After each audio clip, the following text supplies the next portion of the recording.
Sebuah video memancing emosi warganet di media sosial. Dalam video yang beredar terlihat sejumlah pemuda berebut sesari atau persembahan berupa uang saat umat Hindu menghaturkan Banten. Dalam video yang dibagikan oleh akun Facebook Global Bali Video, terlihat sejumlah pemuda berebut sesari yang dihaturkan di Banten yang dibuat oleh umat Hindu. Terlihat beberapa orang pria dengan penutup wajah naik untuk mengambil sesari yang ada di Banten.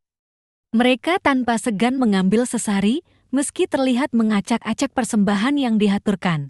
Sejumlah umat Hindu yang berada di lokasi tampak tak bisa berbuat banyak. Terdengar suara si perekam video, juga tampak kesal dengan aksi pemuda pencari sesari tersebut. Belum diketahui secara pasti di mana lokasi kejadian dan upacara itu berlangsung. Sontak saja video tersebut mengundang beragam kegeraman dari warganet di Bali.